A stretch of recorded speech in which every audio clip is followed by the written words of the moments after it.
আসসালামু আলাইকুম প্রিয় ভাই ও বোনেরা। আজকে আমরা জানব পুরুষেরা কিভাবে পরকীয়া থেকে নিজেকে মুক্ত করবেন। অথবা পরনারী থেকে নিজেকে কিভাবে হেফাজত করবেন। সে সম্পর্কে বিস্তারিত আলোচনা করা হলো ভিডিওতে। আমার স্ত্রী দেখতে সুন্দর, তবু কেন জানি তাকে এখন আর ভালো লাগে না। আমাদের বিয়ে হয়েছে 8 বছর হলো। 5 বছর বয়সী একটি কন্যা সন্তান আমাদের আছে। অফিস থেকে বেরিয়ে বন্ধুদের সাথে আড্ডা দিতে চলে যাই, ফিরি রাত করে, কারণ বাসায় যেতে ইচ্ছে করে না। অথচ বিয়ের শুরুর দিকে শুধুমাত্র স্ত্রীর টানে অফিস থেকে বেরিয়ে ছুটতাম বাসার দিকে। অফিস না থাকলে সারাদিন বাসায় থাকতাম, ওকে নিয়ে ঘুরতে যেতাম। কি যে ভালো লাগতো স্ত্রীকে তখন। আর এখন ওর দিকে তাকাতে ইচ্ছে করে না, কথা বলতে ইচ্ছে করে না। ও আশেপাশে থাকলে বিরক্ত লাগে। বাইরে থাকা অবস্থায় ওর ফোন এলে ধরি না। রাতে যদি ও কাছে আসতে চায়, আমি রুড় ভাষায় বলি, জ্বালাতন করো না, সারাদিন অফিস করে ক্লান্ত হয়ে আছি, ঘুমাতে দাও। আসলে ক্লান্তি কিছু না, স্ত্রীকে ভালো লাগে না, এটাই মূল কথা। কেন এমন হচ্ছে বুঝতে পারছি না। যেমন আমি নিজে কখনো পরকীয়া করিনি, তবে করার দিকে এগিয়ে যাচ্ছি। কেন পুরুষেরা একটা সময় স্ত্রীর প্রতি আগ্রহ হারিয়ে ফেলে, এটা জানার জন্য আমি যত পুরুষের সাথে কথা বলেছি, তাদের সবার উত্তর ছিল এরকম, এটাই তো স্বাভাবিক, এক জিনিস কি আর বেশি দিন ভালো লাগে। তাদের উত্তরটা আমার কাছে সঠিক মনে হয়নি। একটা সময় আমার মনে হলো, এটা কি পুরুষের কোনো মানসিক সমস্যা?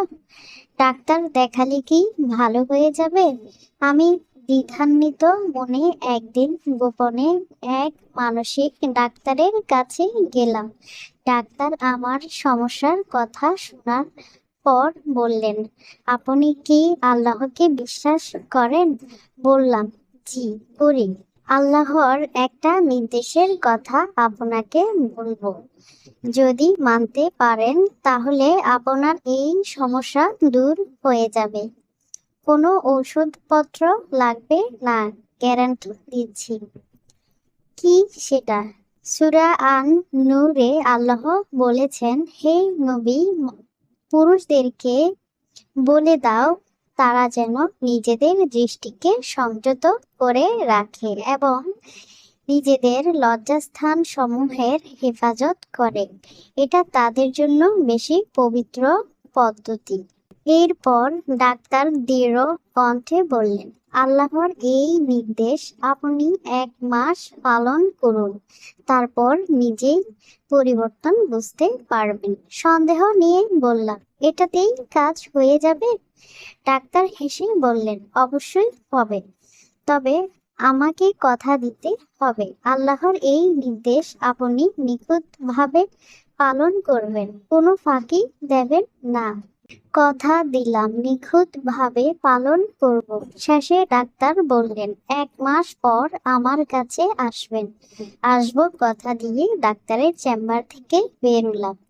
চেম্বার থেকে বেরোনোর সময় দেখলাম একটা যুবতী রূপবতী মেয়ে একজন বৃদ্ধকে নিয়ে ডাক্তারের চেম্বারে ঢুকছেন। মেয়েটার দেহ দুর্দান্ত আকর্ষণীয়। আমি লোলুপ দৃষ্টিতে মেয়েটার পুরো অঙ্গের দিকে তাকাতে গেলে আচমকা মনে পড়ে গেল আল্লাহর নির্দেশের কথা। আমি সঙ্গে সঙ্গে চোখ সরিয়ে নিলাম। এরপর পথে ঘাটে যদি কোনো মেয়ের দিকে চোখ পড়ত, তবে চোখ সরিয়ে নিতাম, দৃষ্টি নত করে হাঁটতাম। এভাবে 2 দিন যাওয়ার পর অনুভব করলাম নারীর শরীর দেখার জন্য ভেতরে অস্থিরতা হয়েছে।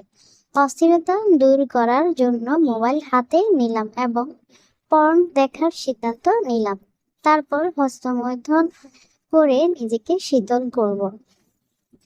গুগলের পর্ন ওয়েবসাইটের নাম লিখে সার্চ করার মুহূর্তে আল্লাহর নির্দেশের কথা মনে পড়ে গেল। সাথে সাথে সিদ্ধান্ত পরিবর্তন করলাম এবং মোবাইল রেখে দিলাম। এভাবেই দৃষ্টি সংযত রেখে এবং লজ্জাস্থান হেফাজত করে 15 দিন কাটানোর পর লক্ষ্য করলাম আমার মাথায় স্ত্রীর ভাবনা ছাড়া আর কিছু কাজ হচ্ছে না। সেদিন অফিস থেকে বেরিয়ে উন্মাদের মতো ছুটলাম বাসার দিকে। বাসায় ঢুকেই ব্যাকুল হয়ে ডাকলাম, এসা, কোথায় তুমি?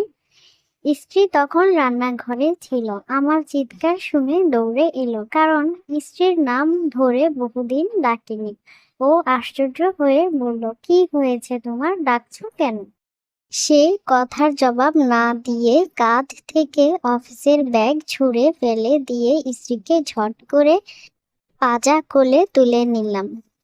সে ততক্ষণে আমার উদ্দেশ্য বুঝে গেছে। সে লজ্জায় লাল হয়ে বলল, মেয়েটা ঘুমাচ্ছে, ও জেগে যাবে, কি করো কি করো। স্ত্রীকে পাজা কোলে করে রুমে যেতে যেতে আচ্ছন্ন স্বরে বলতে লাগলাম, ভালোবাসি এরশাদ, ভালোবাসি। পরদিন ডাক্তারের কাছে গেলাম। ডাক্তার বললেন, এখনো তো 1 মাস পার হয়নি। হেসে বললাম, সমস্যা দূর হয়ে গেছে। ডাক্তার বললেন, স্বাগতম আপনাকে, আপনার সংসারের জন্য আন্তরিক শুভ কামনা রইল। ডাক্তারের চেম্বার থেকে বেরিয়ে আকাশের দিকে তাকিয়ে খুশি গলায় বললাম, ধন্যবাদ আল্লাহ, আপনাকে অনেক ধন্যবাদ।